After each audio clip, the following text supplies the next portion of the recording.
right, welcome back, everyone. After the break, hopefully everyone's refreshed and re-energized. My name is Phil Bedard. I'm a principal engineer at Cisco and also a member of the NANOG Program Committee. Thanks for joining us this afternoon and to our afternoon session. I'd like to introduce Leif Sawyer. Leif is a network engineer for GCI Communication. He's also a member, actually the chair of the Aaron Advisory Council.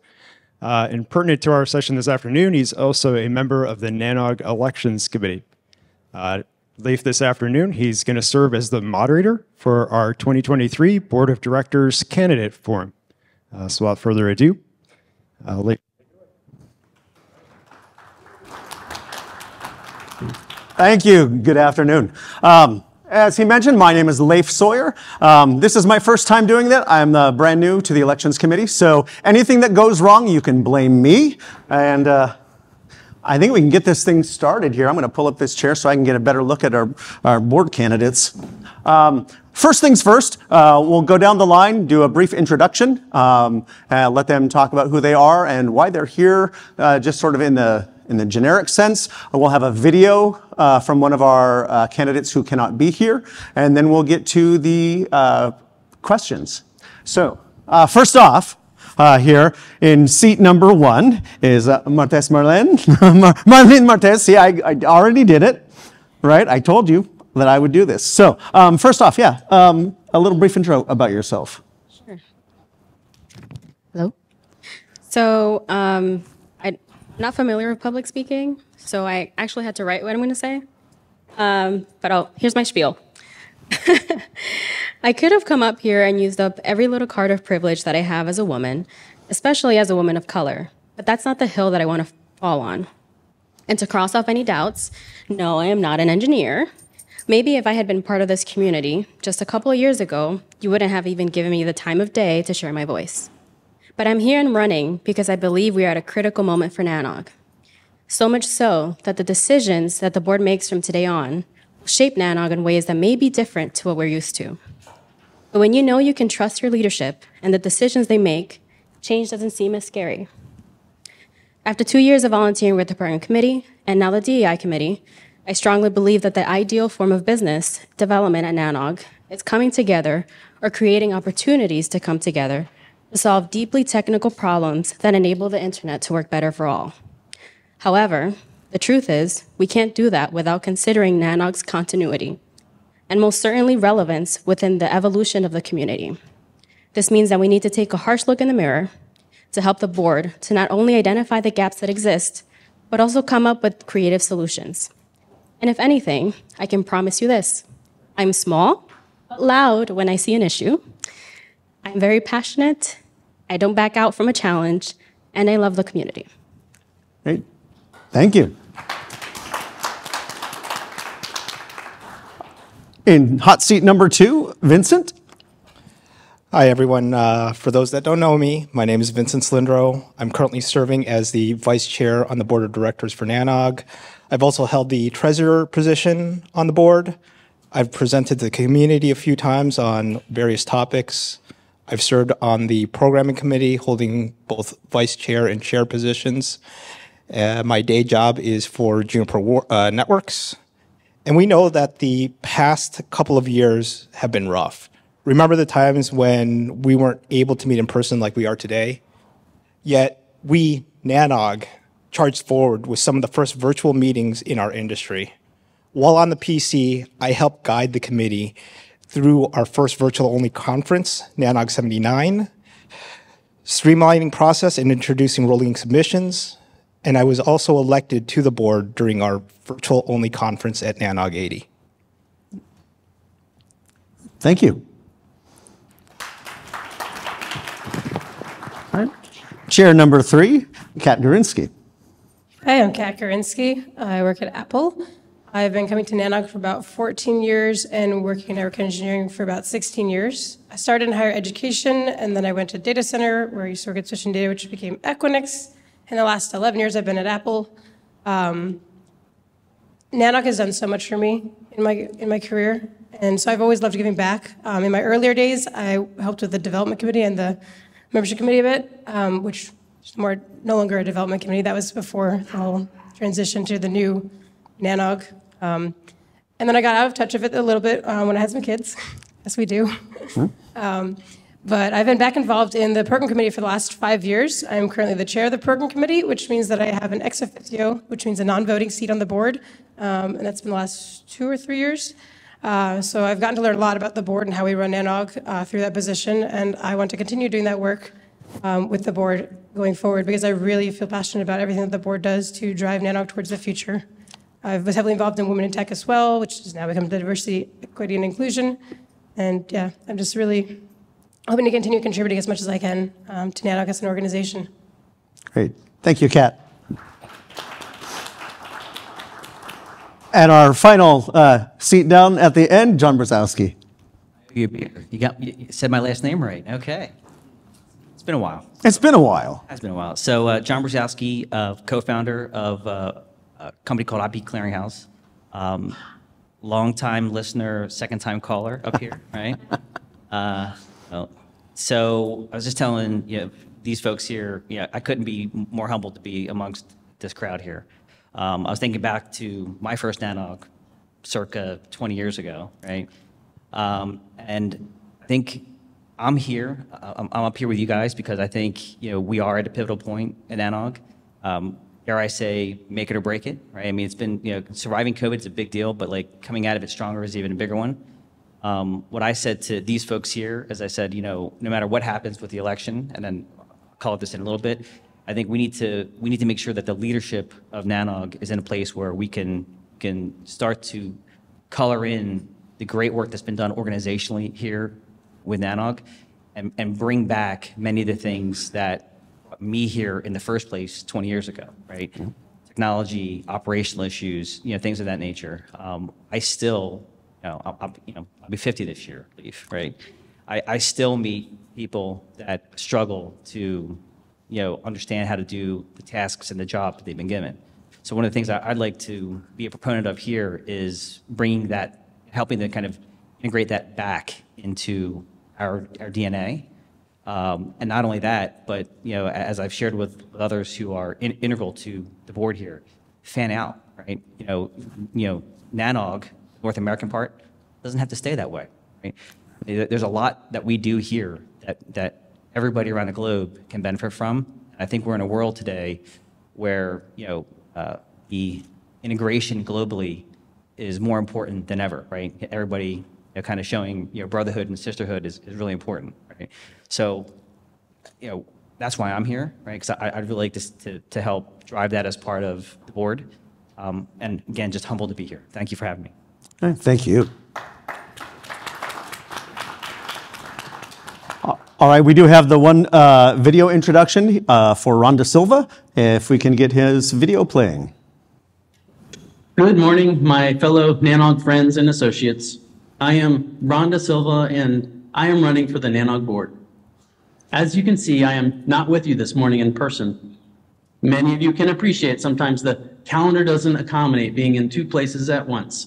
I had at least hoped to be with you via Zoom, but unfortunately for me, as you are watching this, I'm on a plane heading in the opposite direction. So first, allow me to express my appreciation to the Election Committee and NANOG staff for allowing me to bring a recorded greeting to you in my absence. Why am I running for the board? Over my internet career, I have been active with NANOG since the late 90s. I have sponsored meetings, sponsored breaks, have regularly attended, presented, and encouraged and supported others to do the same. I am an operator, engineer, internet executive at heart. I also bring governance experience, am a NACD certified board director. I have been on both nonprofit and for-profit boards, internet-related and non-internet companies and organizations. I have extensive experience in finance, governance, compensation, and audit committees, and have experience hiring of a CEO. I believe my combination of internet leadership, internet policy, and board governance is a great benefit to our member-driven service organization. And as a member of your board, I would be a great service to you, my fellow NANOG members. I fully support the mission of the organization to inspire, educate, and empower our community. You have some great candidates before you. I ask for your vote and commit to serve you by bringing experience, a collaborative and inclusive work ethic, a strong conviction for transparency and accountability, and a desire to mentor others as brand new directors join the board from time to time. I know it is less than ideal that I am here by video. If I can answer any questions you have, please find me on LinkedIn, iMessage, Telegram, WhatsApp, Signal, etc. I'm easily found and use most communication platforms. Thank you again to the election committee, and thank you for your attention and support. I look forward to seeing you again sometime soon in person and serving you on the NANOG board. Right. Yeah, thank you. Thank you, Ron, wherever you are. Always. I can still hear his voice. All right, so what we've done as the election committee is we've prepared a number of questions that we'll ask each of you.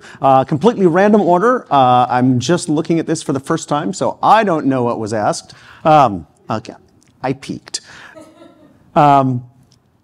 So I guess really the first one, and we touched on this a bit in your introductions. So I'll ask you to kind of go somewhere a little different with this maybe, if you have someplace different to go.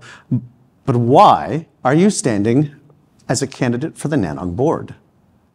And the first person I'll ask that is of Kat. As you mentioned, I did touch on this a little bit. NANOG has done a lot for my career. I've really enjoyed giving back to the community. Likewise with Vince, we were together working on that pandemic when it hit and had to run the program with that. And it has provided a lot of challenges that I never expected to have to deal with in an organization.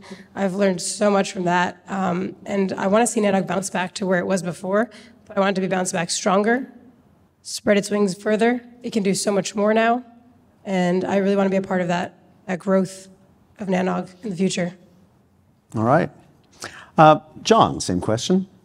Thanks, Leif. So to pull a little bit from the intro, right? I spent the past, at a company where we met, a cable company, right? We had unique opportunities to really introduce new technology. And at the time, we thought to ourselves, these are seemingly unique to cable, perhaps. Not so much. For the past few years, through journeys with IoT and now serving a different subset of customers, I'm more than a little alarmed at how underprepared, ill-prepared many of the people who run critical infrastructure are. Right? I'm not talking about the service providers of the world, the Apples of the world or others. Right? I'm talking about people who are running everything else. Right?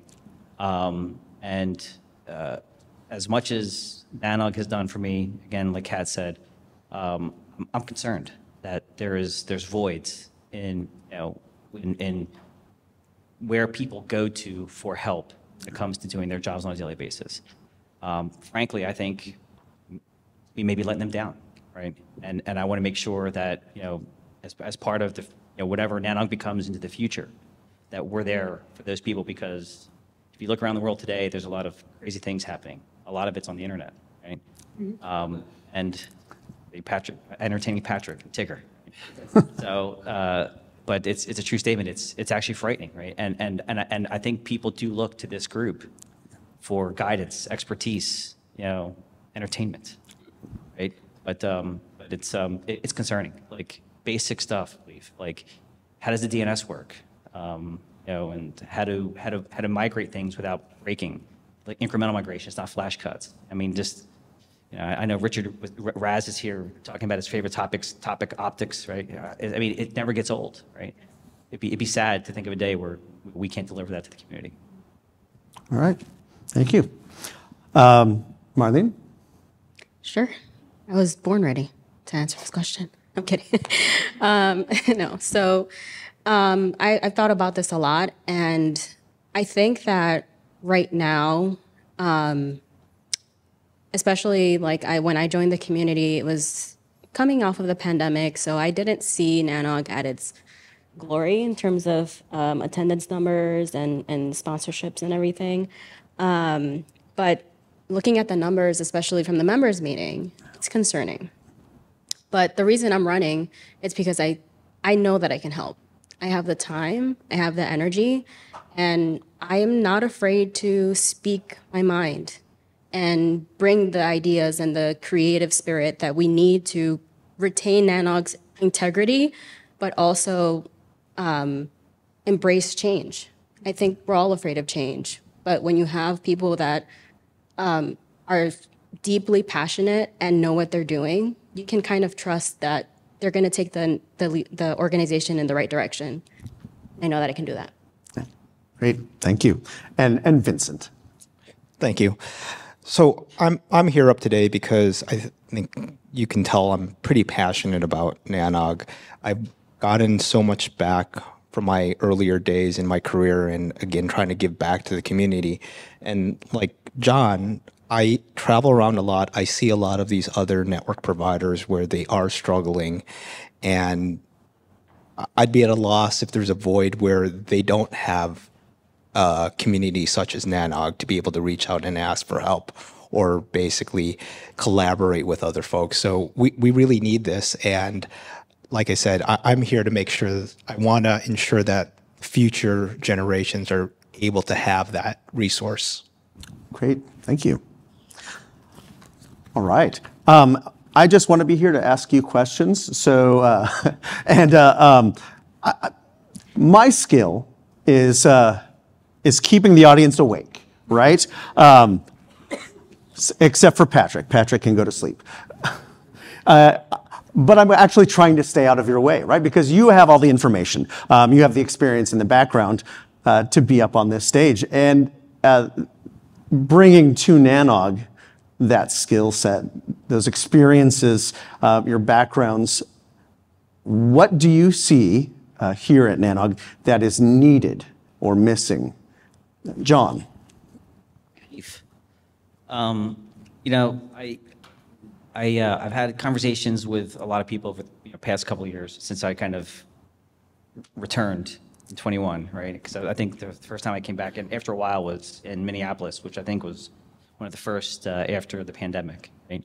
I think when I look back at 21 and the hiatus of like 6 or 7 years, in some ways, not a whole lot changed, which is sometimes, you know, a problem, right? So as I look at where we are now, and I say this with complete transparency, there's some days where I say to myself, this might not be the best role for me to contribute to NANOG. But at the moment, it seems like the only available option that I could use to really help make sure that the organization stays forward, right? When I look back to 2006, when we built the cable plant at the whatever the hotel was in Philadelphia, right? Very hands-on, right? I'd be happy making contributions like that. I was telling Vincent and Kat as we came up here, I don't see that being available today. Yeah. Right? And I'd be happy if people challenge me when they say that, right? And I think that ultimately that's part of the reason why I'm here today is to advocate for that, right? At the same time, I would serve any one of these people on the board in a very different capacity, right, for the betterment of this organization, right? All right. Sure. Marlene. Yeah. I wrote this down. So I think that some of the areas that we need to improve on are increasing member engagement to have a better idea of how to work with the community and have a better dialogue and not have it be a one-way conversation. That's one. Bringing new people into the fold. So, and that means like bringing new attendees at every meeting, but figuring out ways to retain them and getting them to come back and getting them to participate. And whether it's in a volunteer role through a program committee or another way that we can think of involving them, but engaging them and having them participate. Also being advocates for NANOG. I feel like we have a missed opportunity whenever someone on the board isn't at taking advantage of a speaking opportunity or, leveraging their networks or connections. I think that we need to leverage our external networks to find new sources of sponsorship, which we're clearly in need of. Everyone knows someone that can help. So. Great, thank you. And Kat? Something we talked about in the members' meeting that the board's already been focusing on, but I do think is one of our biggest needs, is expanding beyond just being an organization that you come to for 3 meetings a year. So we talked about, developing courseware, doing more with outreach, more with education. Those are, I think, the really key areas that will help us stay afloat when we do have struggling numbers at meetings.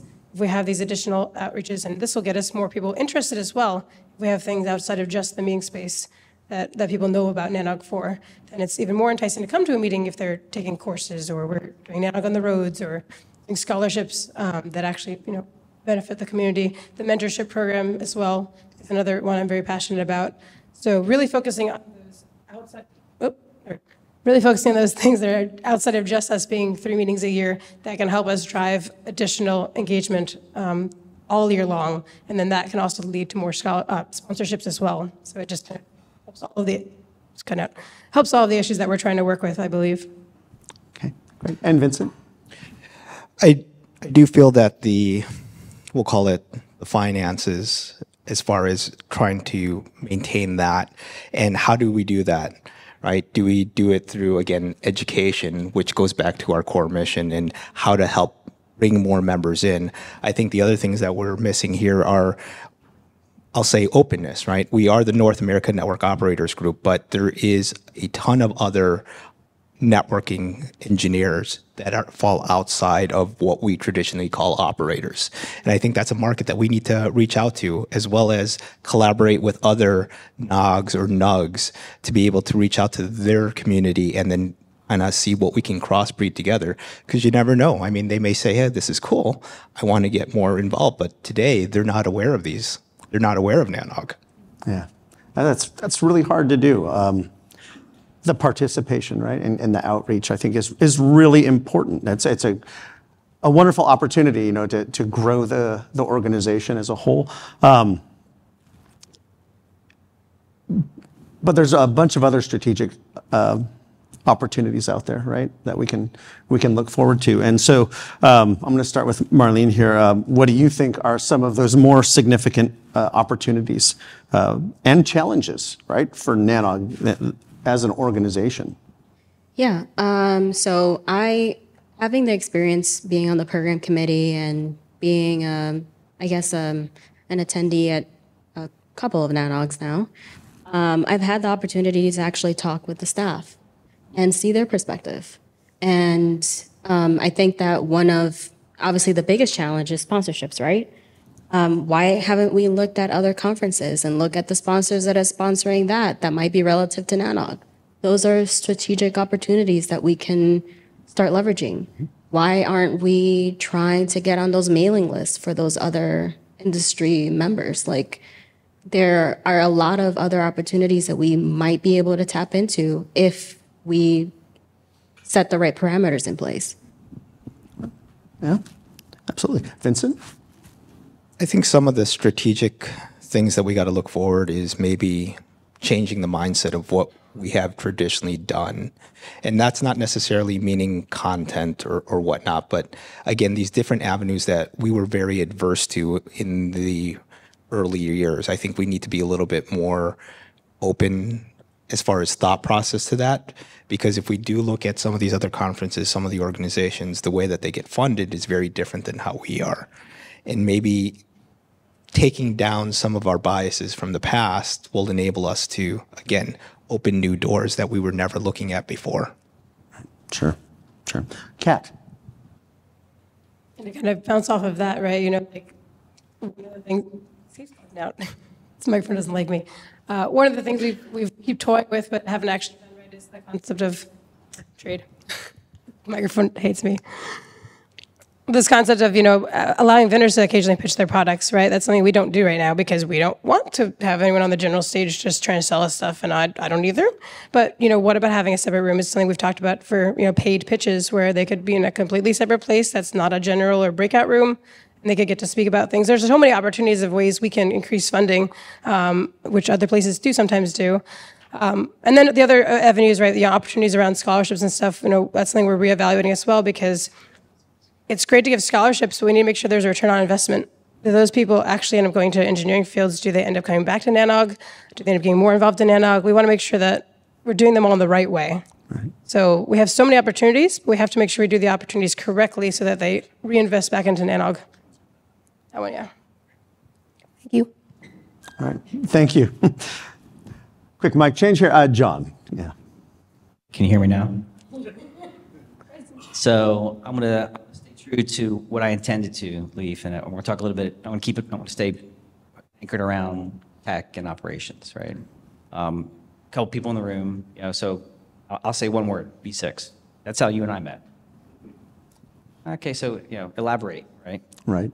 Some of the best friends I've ever made were as part of that journey. We moved mountains. We made so many things happen. And I'm not just talking about in cable, because cable, it's cheating in cable, right? Right. Because we're all forced to like each other to some extent, right? But when it comes to, Lorenzo at Google, Eric at Google, Paul at Facebook, I mean, the list goes on and on. Stuart at Apple, you name it, right? Tech brought people together, built a community, established camaraderie. Is it about V6? It was at the moment. Does it always have to be about V6? It doesn't have to be. Is there still work to be done for V6? Sure, right? Could we use that as an organization to fan out globally? You betcha, right? Yeah. Right. So for me, I look back on those days very fondly, personally and professionally. I mean, we made some crazy, awesome happen, right? And I think those, bringing that back is, my mind. Again, V6 Leif, but it could be like a beat shot, right, for us to do the things that we need to do for the organization. Sure. Cool. There's work to be done. There is work to be done. Absolutely. Thank you. And we are getting older, right? You mentioned you're looking at 50. And I don't want to say how many years over 50 I am. It's 4. It's only 4. But there's a lot of new faces, right? Every year we see new faces, and that's a good thing. But we need more, right? We need more new faces to come in, not just to fill the halls and the rooms, but also to fill NANOG.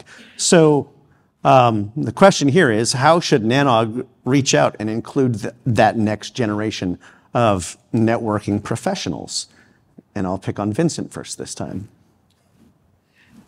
So I'll go a little bit more than that, where it's just not new faces, but new consistent faces. To John's point, right?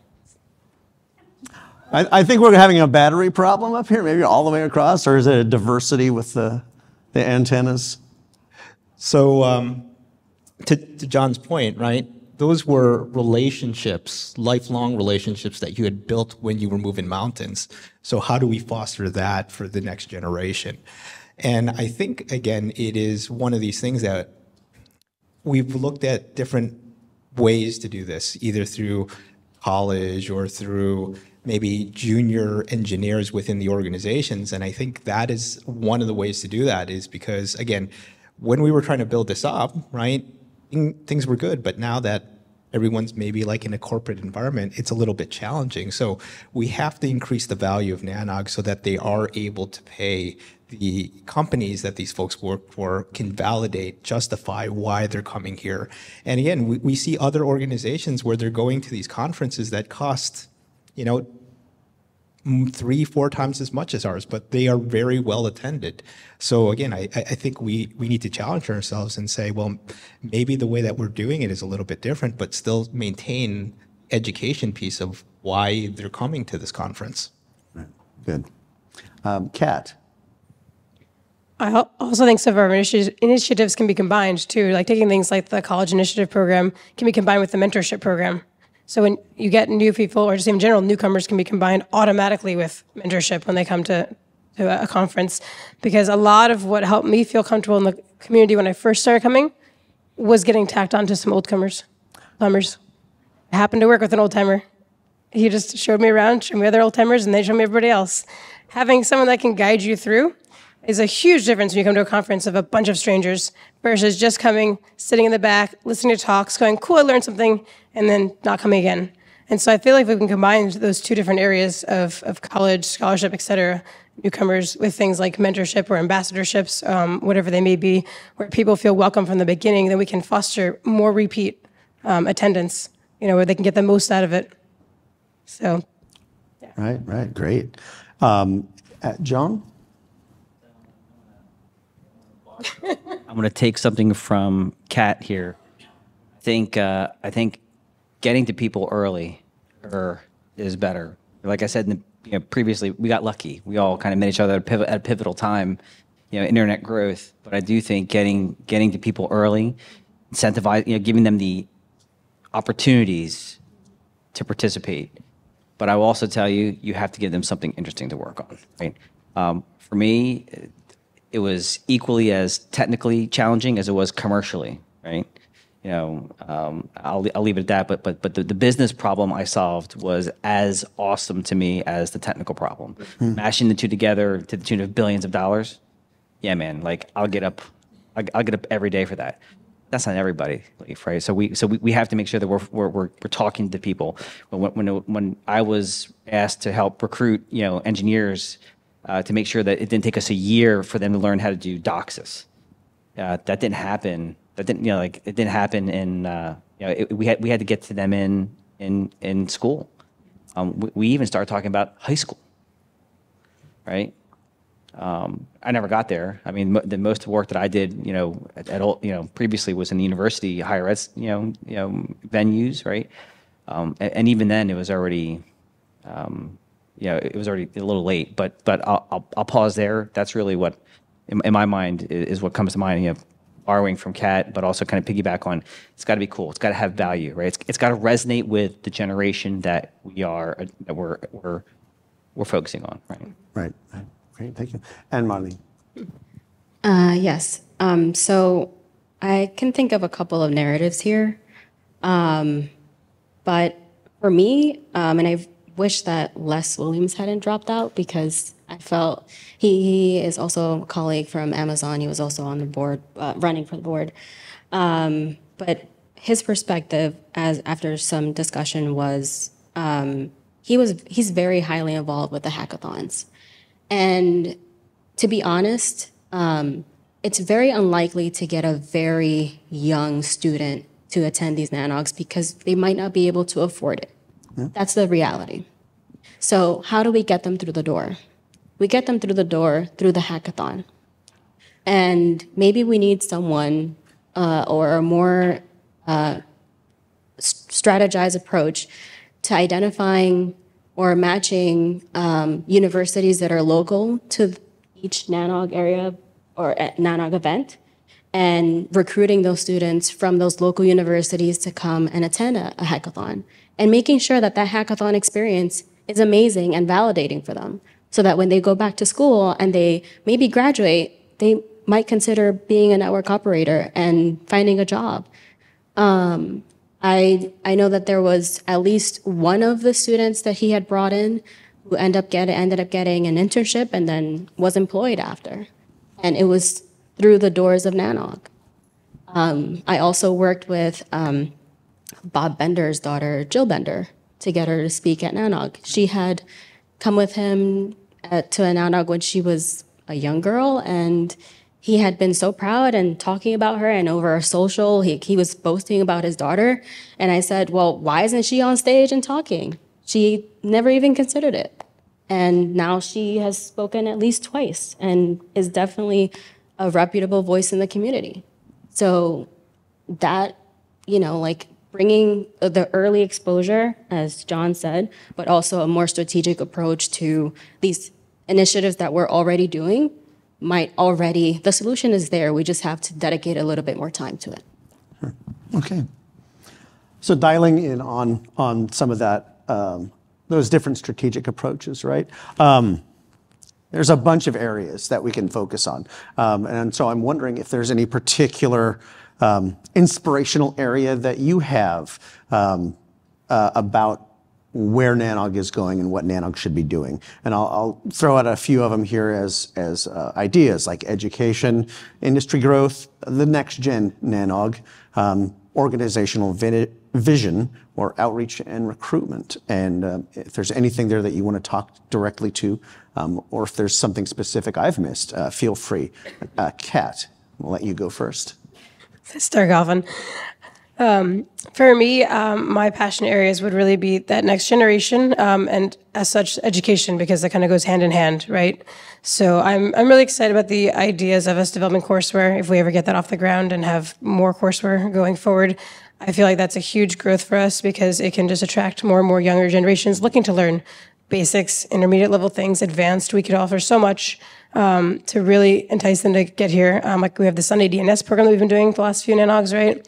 And that can be a major incentive for people that want to get their hands dirty with DNS that haven't before, right? Whether they're just starting a career or they're doing something else and they're working on routing and now they want to do DNS. If we have more classes like that, I think that'll really help get more engagement, but especially with people that are high school, college, because that's, I think, my passion area is just getting more of the younger generation.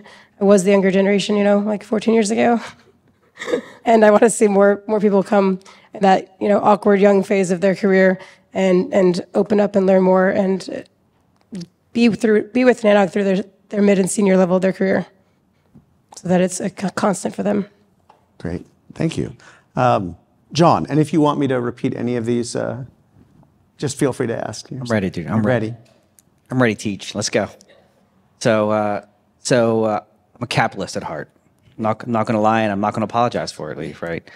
And I say that in front of a organization that's not for profit, right? Only reason is because without money, we won't be here either. Right. Okay.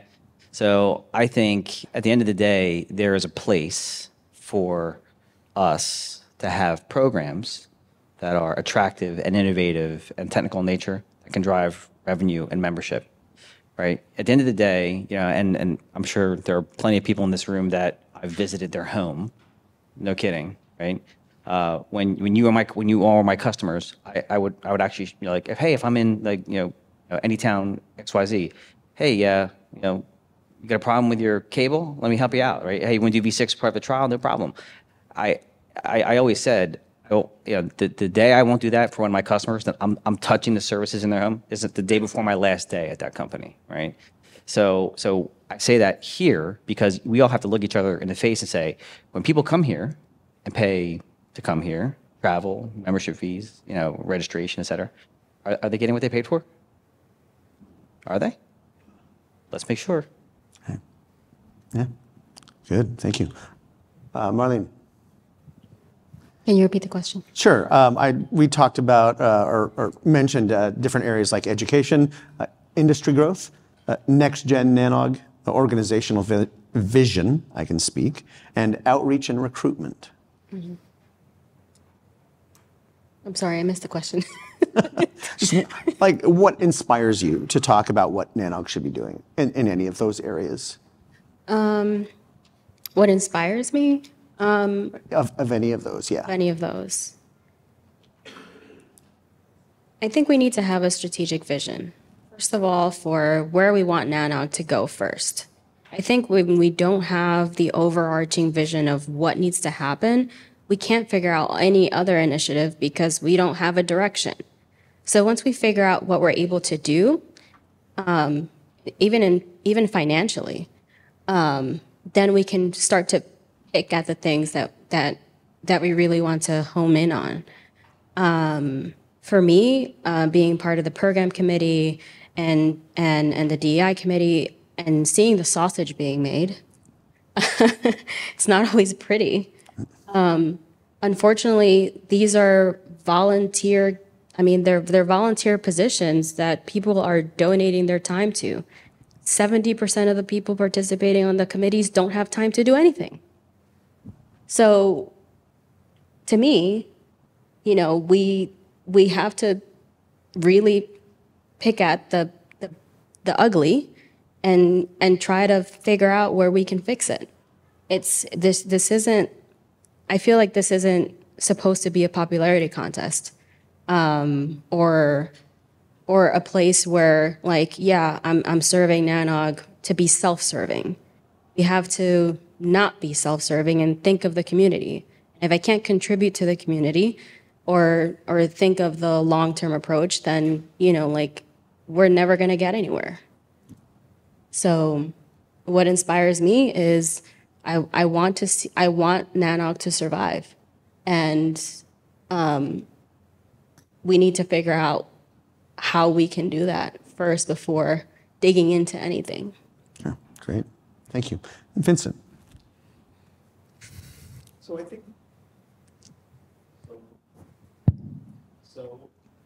So there you go. So thanks. So I think they're all kind of interrelated, but the ones that are passionate for me are education again. That is what I had gained out of NANOG, is the education in how to do things. And I think, again, that inspires collaboration, these friendships, and these bonds that will reach outside of NANOG. Now, the reason why I'm also passionate about that piece is because, again, for my day job, I travel all over, and I see these communities where they're trying to build up the networks, and as a result, you know, a lot of times we build these things and we don't really see the end and how that is. But I mean, for example, I was up in Valdez, and to see this mountain with a stream and a big spool of fiber, that just shows what we are able to do, what we're doing, how we're enabling change across the globe. And again, I'm passionate about that because what's going to happen if NANOG doesn't exist? How are we going to push things forward? All right. I'm not going to ding you for, I'm assuming you mean Valdez, Alaska. There's two pronunciations. Nobody outside of Alaska really gets that. It's the name of a person, so as opposed to, but yeah, no, totally. I worked in Valdez for a while. You know, I helped build up a lot of that network. So the view is beautiful. It absolutely is. That's really all of the pre-written questions I have. We kind of raced through them, which is always a good sign. Which is, this brings up the fun part, because now I know I get to go out to the studio audience here and see if we have anybody at the microphones, anybody at all. Just walk up to the microphones and, oh, Patrick, I didn't see you standing there. Hello, my name is Patrick. I'm from Meta, but I'm speaking for myself. I would like to know if any of you know the actual NANOG budget, how much money we make, and how much money we plan to make next year. Start on the right. John? I don't. Kat? I don't have it memorized, but I know exactly where it is in the NANOG Google Drive folder. Vincent? I have a rough estimate based upon previous experiences, but it is fluctuating, is what I'll say. All right. Marlin? I think from the members meeting this morning, if I remember correctly, we were running at a deficit. I think the revenue was something around 2.5 million. No? Can you repeat the question, Patrick? Yeah. I'm wondering if you know the Budget. No. NANOG budget, which is fine, the amount of revenue we bring in a year, the amount of revenue, the amount of costs that we send out a year, and whether we're making a profit or not, or non-profit. It's on the conference too. So with that, no, we are not currently making profit. And if I were to ask, I don't want to estimate, but probably under 300 of a deficit for a year. And we are under budget for the number of people for this conference too. Right. The reason I'm asking this is because I personally think it is important and great that we're thinking about the future of NANOG, like how to bring in new members. All those are the things that we talked about a few minutes ago. But at the end of the day, as a board member, you are a fiduciary of a corporation. And you need to know whether or not the corporation is going to be in existence next year. And we've gone through some tough times. We're hopefully through them, but there's more to being on the NANOG board than just whether we have an education committee or not. And it's important that people who are asking to be on the board, that are asking to be a, part of the management of a corporation, understand that there are corporate duties as well as visionary duties. So think about that as you go forward. Okay. Thank you. We'll stay on the House left microphone here. Leslie Daigle, in full disclosure, currently chair of the NANOG board. I further full disclosure, I don't know what the budget is. I too know where it is on the drive, and I too know that we are projecting a deficit this year of slightly under $200,000 at current course and speed, depending on the actual fallout from this meeting. But I take the spirit of Patrick's question seriously. I think numbers don't need to be memorized. That's what we have spreadsheets for, but you do need, the point of being on the board is to take on some responsibility for the fiduciary direction of the organization. Strategic plan is nice, but it has to be implemented. So I guess what I would like to know in more concrete detail from each of the candidates is, what specifically about doing board work are you interested in and planning to do in the context of being part of a team? Do you care who starts, or shall I pick? You pick. I pick. I'm going to start with John. Thanks, Leif. So specifically, Leslie, thoughts that come to mind are engaging the community, vendors, operators, people who are interested stakeholders, bring them together to have programs that they would find value in, right? So things that we would traditionally do in the past, basically for free, right? Because we were trying to stimulate the adoption of a technology, right? What comes to mind is, for example, some stuff that we did here with wireline, right? Con. We worked with Cisco to help, get some new gear. Like, I'm going to be very specific. You guys can stop me if you wish, right? But the message to Con was, hey, so let's keep going. We have new gear. Let's continue to engage the community, not only to kind of for the benefit of NANOG and the people who come to the meetings, i.e. Equipment donations in kind, but also use that to stimulate content from that same vendor for things that we're doing here, using this as an operational environment that we can deliver feedback to the community for. One example was, again, biased, sorry, V6 only, portions of the network here, right? Helping Cisco in that case in particular, and I apologize if it's inappropriate to cite the vendor, but I will, and helping them to develop better products, delivering commercial value, not to us, to their customers. Meraki is used everywhere, right? Right. So I'll pause there.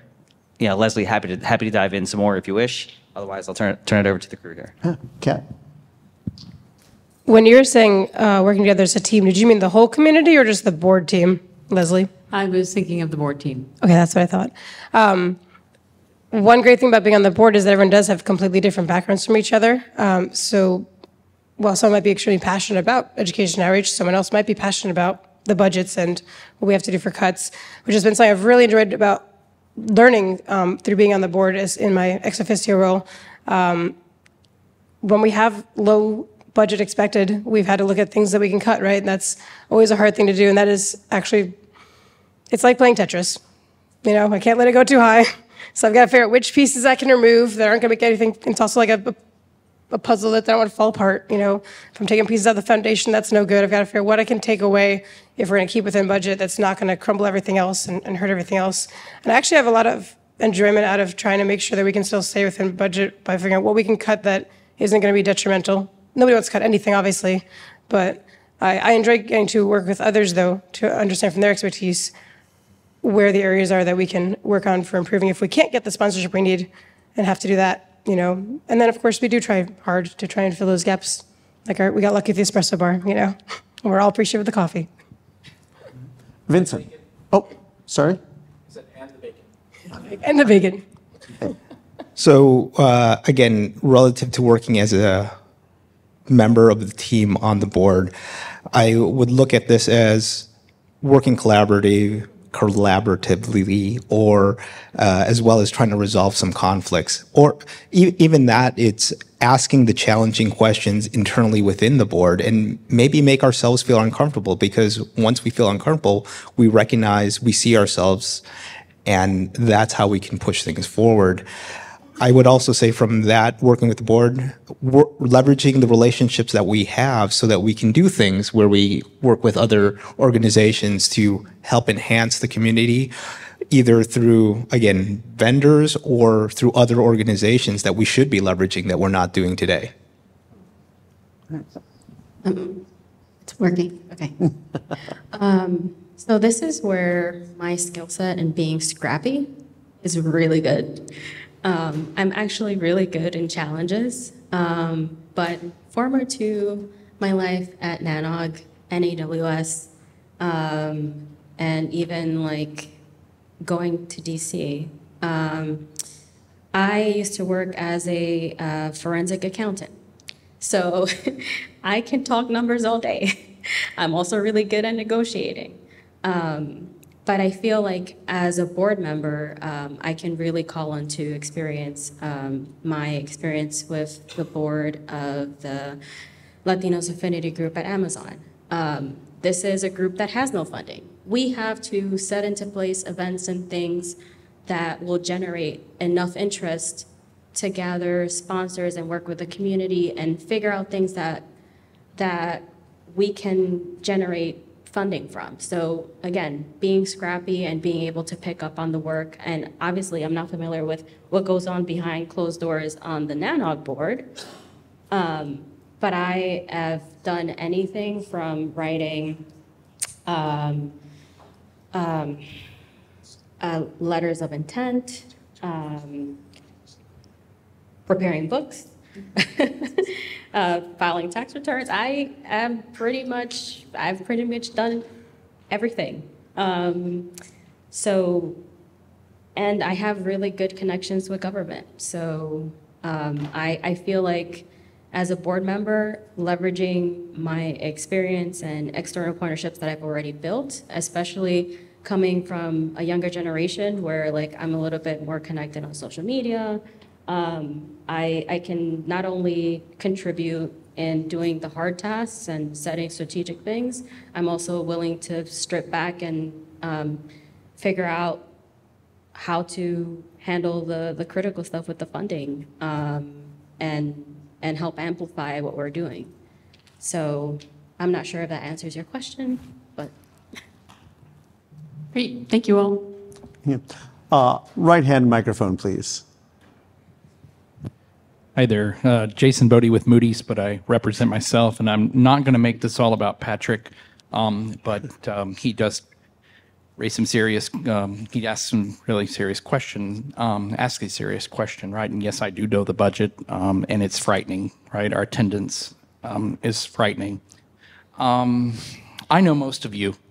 You're all extremely talented and bright in what you do, but comes being a board member, right, comes great responsibility, right? There is a fiduciary responsibility. Many of you mentioned, you know, there is attendees or there's folks out there that you want to reach out to specifically, right, to try to garner more, you know, attendance and you know, bring people in, right? And with that should come obviously the revenue, right? By, you know, the attendees or membership, whatever it is, right? But none of you actually quantified what those markets, you know, are, those folks are, right? And I just would like to hear from each of you what you're thinking, right? What you would do, you know, to try to help, you know, I don't want to say fundraise, but bring in, you know, attendees, right? You know, and penetrate, you know, maybe there's unknown communities, or I hate to use the word market, right? But there's, you know, there's folks out there in particular, maybe a particular vertical or particular industry, right? So I'd like to hear from each of you, you know, what you would do in recruiting those, right? And then follow up with that, right? What would you do to help contribute to the bottom lines in helping bolster, you know, revenue and making sure that we stay, you know, relevant from a financial standpoint? Anybody want to start off here? I have a response. So I posed this question about membership this morning. I'm sorry, don't kill me.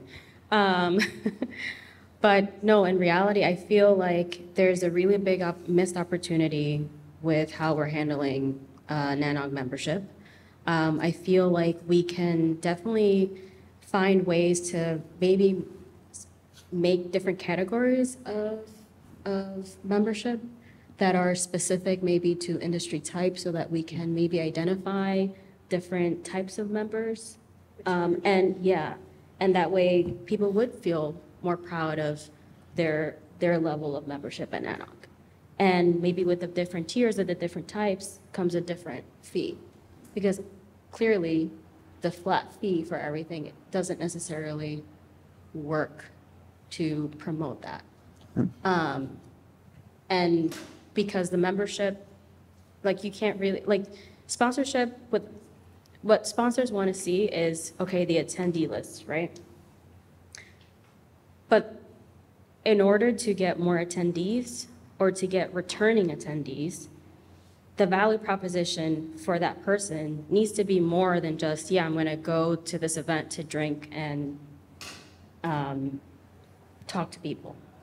There has to be more weight to what NANOG brings to the table in terms of value proposition. And I feel like membership is a way that other industries have done it, and it's something that we can try to do. And I'm not sure how much that'll actually equate to, but when you say that you have a very strong membership from an organization, it motivates sponsors to want to represent that, even if they don't have a monetary value from it. Because in other organizations, which I have served, it's more about the I want to say the social capital, the ability to say, hey, like I sponsored someone from that community, and look, like they grew from this to that, or they want to be able to share narratives that feel genuine and valuable to their organization. And maybe those are the types of sponsors that we want to start incorporating into the fold. Not just, okay, like, yeah, beer and gear and, you know, some of the other tangible things, but sponsors that value the integrity of the community as well. So, yeah. Vincent. So Jason, some of the things that I have been trying to do are reaching out. I mean, you'll see me walking out around with my Chi Nog bag, right? My Chicago Nog bag, where that's how I've been trying to do things as far as bring more people back into NANOG. We've done things with, again, Chi Nog. We've helped start the New Mexico Nog, where they've asked us questions where I look at it as, well, if we can start that, and then again, for the folks that can't travel to full NANOG meetings, we start at a grassroots level from the local communities and try to feed them back up into here. I mean, we see that there's talks that are given at these local NOGs to bring that content to the big stage, we'll call it. Those kind of things, as well as, I mean, I mentioned this before, where I'm looking and I've talked to various folks that I interacted with due to my day job, is again, the enterprise networks or some ancillary that are not just very large ISPs or cloud companies. Again, I think that's a target market that we have not really been able to tap. And I know that might be against the norm, but I think we're isolating, you know, a huge section of potential. Kat. I think that'd be really great if we could start a program that would help jumpstart junior engineers. So we already have something for college immersion, right? But I think it'd be great if we could find a way to tap into, maybe start with large companies or just open up to anyone, where we could get a program that's similar-ish to the college immersion, but they're already in their career, they're just at the beginning of their career. Something to incentivize them in a similar way that we do with college, I think would be really useful to tap into to help them grow and help them get comfortable with the community and engage more. And also, as we start to do more courseware eventually and have a library one day, is my dream, I have a library of courseware that we've hopefully recorded and has good like follow along at home labs, et cetera. You could end up with like a tiered membership perhaps that might give you access to that courseware we've had. You know, think like O'Reilly, for example, has a lot of training material. if we could eventually one day build up enough material to do something like that NANOG is curated. So those are some of the ideas I have. Can't thank you and Patrick enough, Jason, for this question. I think it's a really important one. I was sitting here pondering 20 years in the making when, when I was in cable and Patrick was someplace else and whoever else was in other big companies, we'd all come here to talk to each other, and a lot of people got lost in the shuffle. Yeah. Right? Let's be honest, right? It was almost like a fight to get into the conversation while, like, the 50 largest companies in North America were like, flexing their muscles effectively, right? But Jason, to go back to your point, over the past couple of years, I've seen a lot of people in small to medium-sized enterprise, higher ed, different context than what Kat's talking about. The customers. Those folks can't justify today coming here. Do they have someplace else to go? I don't know, right? But maybe this could be the place for them to go. Why would they come here, Jason, right? So, like, for example, I see a lot of Aruba, Palo Alto, A10, Fortinet, things like that. There are so many lost opportunities to serve that market. They don't come here because I don't think, Jason, they believe that there's anything for them here because they've gotten lost in the shuffle for however long. And let's face it, man, like, they started the internet. Like, we're here probably because of most of them. And they're not here, anymore, right? So a lot of what I've seen is there's an opportunity to help fuel, A, their interest, and B, their ability to be here, right? Because right now they can't justify it. But if they're coming here to see a hands-on hackathon or whatever with Aruba and Palo and blah, I think we'll get there. And they'll come here because there's value for them. They're going to take it back to, their office, whatever it is, and they're going to use what they've learned here. Today, I don't think we can say, and I want to go back to a couple questions ago from Leif. I don't think we're giving them that today, personally. And feel free to challenge me. Yeah. No, great. Thank you all. Yep. Thank you. Left microphone. Hi, Steve Feldman. I work for Paramount, and I'm on the NANOG board. So Patrick keeps reminding me how old I am. So I'm going to ask a question related to that. Back when I used to ride my dinosaurs in NANOG meetings, the community really was two parts. There was the people who came to all the meetings, which at the time was a small number, and there was the people on the mailing list, which was a very large number. And there was a lot of intersection between those two committees. Over time, as my kids tell me, people don't do email anymore. So that leads to the question then of, should we look at replacing the email list as a community mechanism? And if so, what should we look at replacing it with? All right. Anyone want to take a stab at that first, or should I just pick somebody at random? Kat, I saw you with that microphone. I very passionately want us to have a Slack that's actually open for everyone in NANOG to join, because there's an NANOG Slack, but it's just for the committees and staff and board and whatnot. But I would love to see how Network to Code is a Slack that anyone could join. I would love if NANOG had that. That's my personal preference because so many companies use Slack. There's also things like Discord and WhatsApp and lots of other things, but Slack would be my go-to ideal place that we could all migrate to in my dream little land. That's just me. Vincent. Well, I was going to say if I had a crystal ball, but in all seriousness, honestly, I mean, I might fall into that category where that's why I'm looking to the next generation, the younger generation, and asking them how they are communicating. And it is a moving target. I mean, I don't have a straight answer. And I think the reality of that is we need to look as an organization to be able to be nimble and be able to pivot as quickly as these apps go up and down. John. Am I out if I say postcard? Avian. Show me the door now? No, I'm totally kidding. Carrier pigeon. So Steve, all kidding aside, I'm an email guy, but what I want doesn't matter, right? So I'm here already, right? What matters is who we're trying to serve next. It matters what they want, dude, right?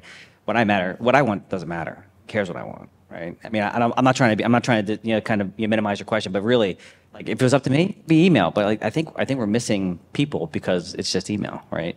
I mean, my kids are 24, 18, and 16.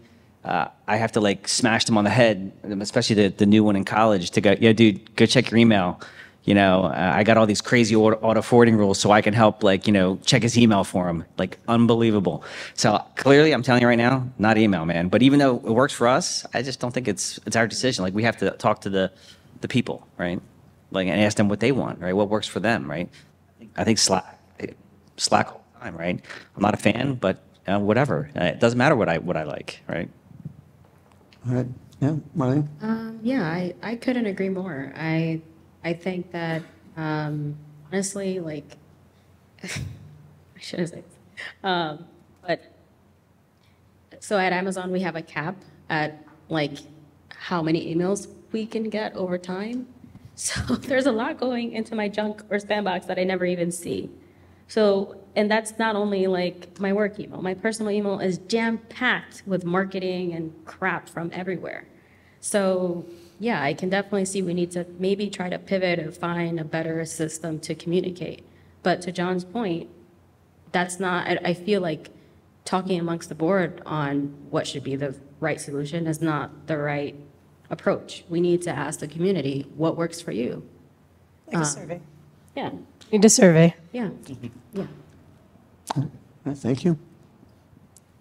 I'm just going to double check here in the back. Val, do we have anything online yet? Nope. All right. I will take House Right.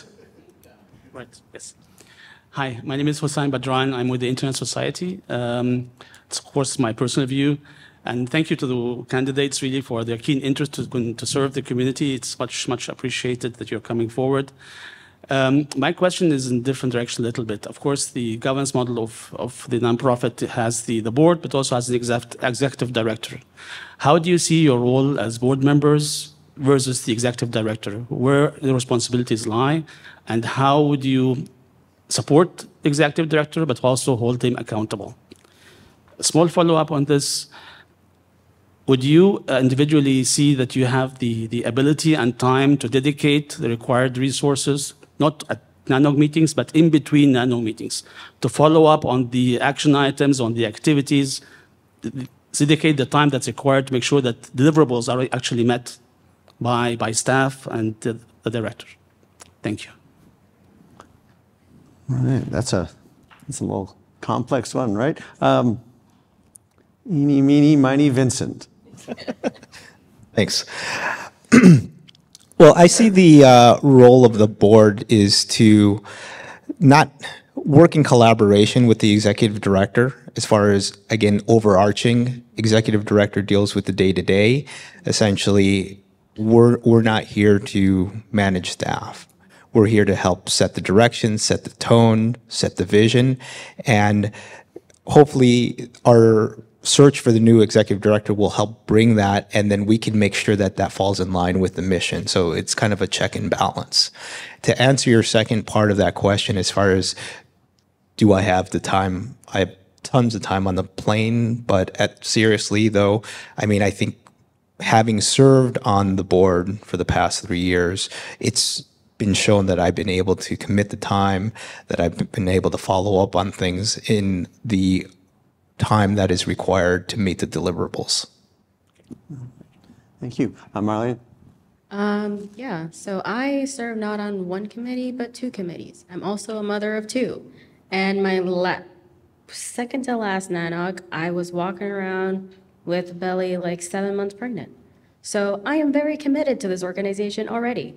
And time, even though I don't have it, I carve it out. And I am positive that I can do it for the board. So that's that's the answer to your second half of the question. The answer to your first half, yes, I think that the board needs to be, one, poised and educated about the issues of the community in order to provide the strategic direction to work with the executive director. And they also need to know the limitations and set realistic goals and realistic things that aren't going to be unattainable. So whether it's something that it's for the short term or the long term, I feel like the tenure and the overall experience of the board members should weigh in on that. Yeah, all right. That's all I got. John. Yes, sir. So, good question. I think, as far as commitment is concerned, I think we're all here because we believe we have the time to commit. Otherwise, we're just helping to fuel the failure, right? Let's be honest. So in that regard, your first question is actually, in my mind, a more powerful question, right? I'm sure everybody in this room has at some point taken a job or a task or a project that you didn't exactly know how to figure it out and you needed somebody to help you, or a lot of blood, sweat, and tears go into investing the time to make it happen, right? I do believe the board's charter is strategic direction, establishing relationships, et cetera, right? But we all must not forget that we're approaching a very unique time for the organization, and the organization as it exists today might not know exactly how to navigate those waters. Whose job is it then to help coach and teach them? The boards, right? Or at least help them find that level of support, right? So I'm not gonna sit here and tell you it's all sunshine and rainbows, dude, right? Yeah, at some point, the board, especially given the next few years of kind of change, may have to kind of dig in a little bit deeper to be helpful, right? It does go back to your question about time, availability, commitment, et cetera. But good things come from hard work, right? And I think everybody's here, and I said this sincerely, I would serve any one of these people, right? Can't go wrong. Just like last year with Michael on the board, couldn't go wrong last year, with people to select from the people who are interested in serving this community. But I think, I would be lying to you to say, we're gonna like hold the line and it's always gonna be, strategic. And dude, in the real world, it just doesn't work that way, right? Like, because when things are changing dynamically, you need somebody to kind of pitch in and help, right? And I think that's what everybody here is raising their hand and saying that we're willing to do, right? And if we don't know, because we might not, we're willing to help figure it out together. And Kat. Yes, I think Vincent had a really good explanation around the balance between the board and the executive director's purpose, and I completely agree with that. Like, we're not here to micromanage our new executive director. Obviously, we'll have to help train them and pull them into the fold if they're not already a NANOG community member, but we are focused on strategic vision. We have a board retreat in December each year, and that's a lot of what we'll focus on, things like the strategic vision and seeing if we need to modify or change or alter it to follow the times. And then, we're just there to help make sure and follow through that it's actually staying in alignment with it. And if we need to revise it, we will. As far as time, I've been doing a lot of time with the program committee and also the board at the same time. I'm actually really looking forward to the fact that I term out of the program committee. But if I do get elected to the board, I automatically come off the program committee. So I won't have a conflict of double time anymore. But I've managed to hold both of those too. But I do look forward to getting a little bit of time back when I'm not doing double duty in one way or another, whether I get on the board or not. Because at that point, I would just do a different committee next year would be my plan. But either way, I'm looking forward to having even more time for whatever I end up helping out NANOG with. All right, thank you. Thank you so much. All right, looks like we've got time for about 2 more questions here. So on the left-hand side, please. Hi. Michael Costello with DriveNuts and current member of the board. So Hossein got to the microphone before I did, so he took the question that I wanted to ask. But I'll ask a follow-up question, which is, we are currently in the search for an executive director. So what are the qualities that you're looking for in the candidate that we get? Oh, interesting question. Vincent.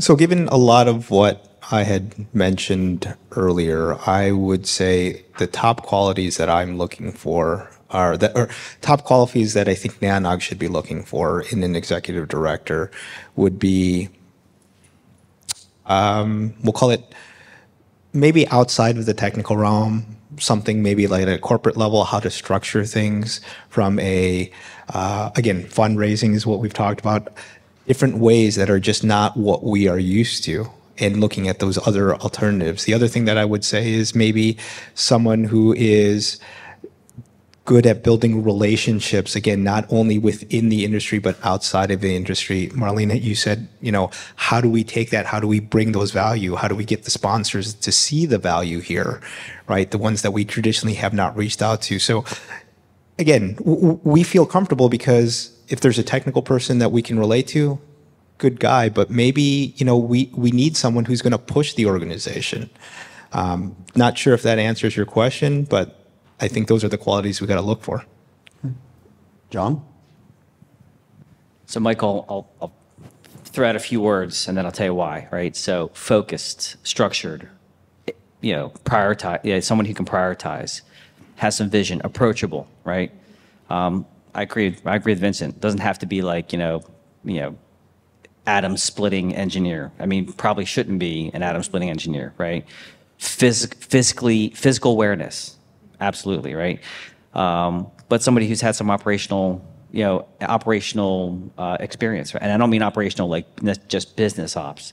I'm responsible for delivering, things for a company commercially, right? Yeah, because hard times, dude, right? Lots of tough conversations have to be had, and we have to be able to weather the storm and stay focused, right? And establishing a vision, right? And then sticking to it, developing the plan, holding, and delivering on that plan for execution are going to be essential, right? It's essential to any business, whether it's a 501(c) or a for-profit C corporation, right? So I'll answer that way. Happy to unpack that further if you wish. And Kat. You guys are getting most of the topics I want already. To add on to that, I would say, they're going to have to manage the staff. So they need us to manage those experience. They have to obviously help us with scholarships. They are the public face for a lot of those discussions around scholarships, sponsorship, engagement with other internet organizations. So they've got to be very good at collaborating and networking and really pulling people into the fold to show what value NANOG can bring to the other organizations, to the companies. They've got to cover many hats, essentially. But they do have to be able to prioritize. If they can't prioritize, or they can't keep on track and keep up with their promises, obviously that would not be something that NANOG needs. So we need to make sure that they're able to juggle all of that and still be successful at the same time, which is a very large ask, I know. Marlin? Yeah, I see this going in two ways, and I kind of want to see like a candidate, maybe choices in candidates that separate in those two ways. Because I think we're not going to get the perfect person off the cuff. I feel like it's either someone that has been part of the community in a different way and is familiar with the issues and the challenges and has already maybe thought through some of that and wants to step up to the plate and has the energy and has the management and the management experience, obviously, and is willing to continue being like even a better cheerleader or advocate and can take direction well, but also offer direction. That's one candidate that I can see. Another candidate is someone that's maybe not so familiar with the industry and is willing to learn, and brings all that experience and management and is well poised and can speak and will be a good face for the organization. But I can see that going both ways. I don't know until the candidate is there. So we can make up as many ideal checklists for this person, but until we meet them, we don't know. So. All right. Thank you. And our last question here on the right. Good afternoon. My name is John Brown. I'm with Team Cymru. Have been attending NANOGs on and off since NANOG 10, past host of NANOG 12 and NANOG 19. So just saying that just from a sort of breadth of, I've watched the organization and been part of it on and off a little bit for a while. My fundamental question, and in fact, one of the reasons why I stopped attending NANOG for many years was to me, it felt that we became harder for new people to show up and participate. And when I joined NANOG 10 in Tampa, I was just a young spud trying to learn how to spell BGP and got growled at by Randy Bush, which at this point is more of a badge of honor than it is anything, right? And I think Randy has done an immense amount of positive for our community. So if you're listening, Randy, hats off to you. But the fundamental question is how do you as a board member candidate actively see your role, and I would say the new executive director's role, in replacing and having a continuance because us graybeards, pretty soon we're going to be retired and go out the way of RIP version 2. And we need to make sure that the new folks coming along are properly motivated, engaged, and invigorated to keep this great experiment running. So how do you see yourself as a board candidate and or the executive director, because you'll be directing them, bringing along the new people and encouraging and getting them to show up? Thank you. All right. Marlene. I feel like I'm kind of a child of that still, because when I joined NANOG, I was actually new to the industry, and I had no technical knowledge at all of what a network operator did. However, because of my role and my manager as my boss, and actually a lot of the people in the community that were willing to mentor me and kind of take me under their wing, and even learning from Kat and Vince and John, I have grown to understand the community and understand how to talk to network operators. Had I had the opportunity to develop as a network engineer in college, maybe I would have been introduced a little bit earlier. But in terms of like, as a board member, bringing in a new attendee and the executive director, I think we need to actually double down a little bit more on the mentorship programs. We need to get more volunteers to be mentors. There are a lot of really, really good old timers that would be great mentors if you just stepped up to the plate. So, and Alex Latsko was my mentor for a long time, and he's still around and doing things. So and he, I'm sure, is, bringing in junior employees from his companies, and that's how you do it. So, but we need to make that better known, so. All right. Kat. Yeah, I was on the mentorship soapbox earlier, but I'm just going to go right back on there with Marlene, because I do thoroughly believe in it. Chris Milliter was the one I came to my first NANOG with, because I worked with him at Switch and Data at the time, and then he introduced me to Ren Provo, and then they introduced me to everybody else, and so I met so many people in my first NANOG, and so many people that had been coming to NANOG for a really, really long time, and that I could then reach out to back in the pre-Slack days and all this stuff. We had IRC. That's why I want to see Slack, because it's kind of like the new version of IRC, right? It's a chat still. And I was told immediately, when I came to that first NANOG, that I had to join #IX.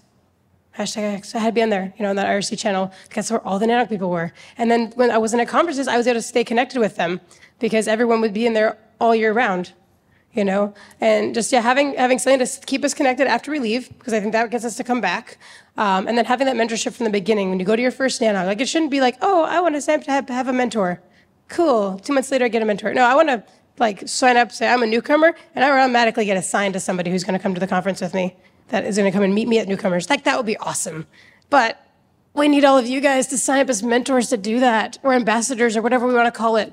I would, please. And that's my soapbox. John. RIP V2 is here to stay, man. So, Leif, is Dan here? Dan Alexander in the room?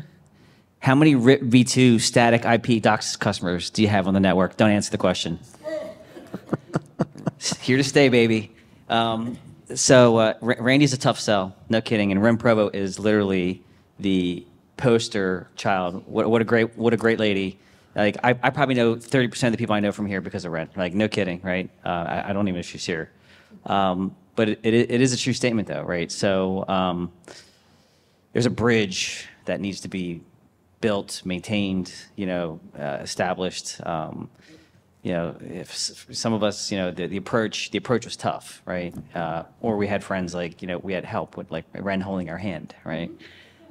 Yeah, it's all good. But the next, to the gentleman's point, it's a true statement. It's I was talking to, I guess it was Kat Hunter last time, and there was a session about and then maybe it was Louis actually, how does it work out for you at an NANOG if you're an introvert? I said, well, how do I know, right?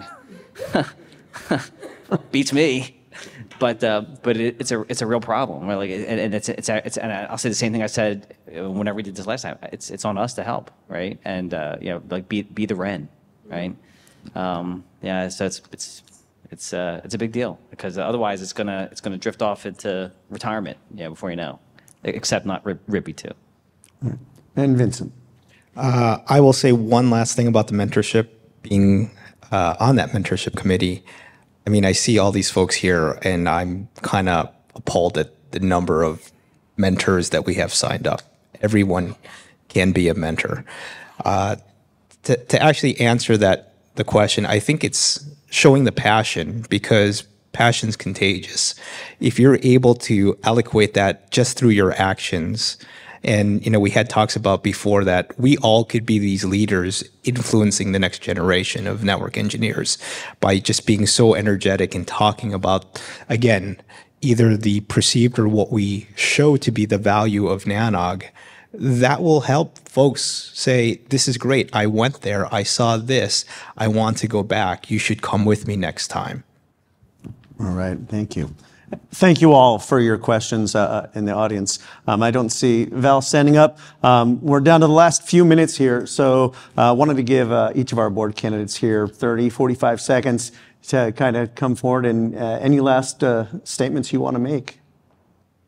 And whoever wants to start. You all can help us. Whether You're starting, right? Go for it. Yeah. Well, my last little thing is you all can help us. And I know that no matter what happens with all of us here and Ron as well, we're all going to still continue to volunteer and give our time in one way or another to NANOG, because we're all extremely passionate about helping this community. And please, though, everyone, go sign up to be a mentor, please. But yeah, I'm just happy to be able to serve at NANOG in any way that you will have me. And I will continue to do that until you won't have me anymore. Thank you, Kat. John? Thank you, and thank you. Appreciate your patience with us, Leif. We hope we weren't too much of a pain. No, you guys are easy. It's always a pleasure here to talk to you guys. Vincent? Again, first, thank you for those attending. You guys care. Thank you to our fellow candidates. As everyone else said, I mean, you've seen me, you've seen the commitment, and even outside of this, whatever happens, again, you'll have to live with me. All right. Thank you. Marlene? Yeah, I'm really grateful to be part of the community. Whether I end up on the board or not, I will continue to burn fires and keep doing what I'm doing. Yeah, I feel like if you have to vote for the candidates that you feel are going to be best for NANOG as a whole, not because we're your friend, but because we do good and serve you well. All right. Thank you. That's a great closing statement. Vote because they serve you, right? Ranked choice too. What's that? Remind them it's ranked choice, so they get to vote for everybody. It is ranked choice. That's right. We have a new voting system, ranked choice, single transferable vote, and it should make things very, very interesting and fun. We'll have all of the election results coming out after things close. You can download the data by request and go over it on your own. We'll provide additional feedback in a letter here coming out soon, right, Leo? Yeah, if it's not already out. And I don't think the voting should be opening very soon. So when you leave, take a look. Otherwise, thank you so much, ladies and gentlemen, for, and all my non-binary friends. These are the stars. I'm just the guy.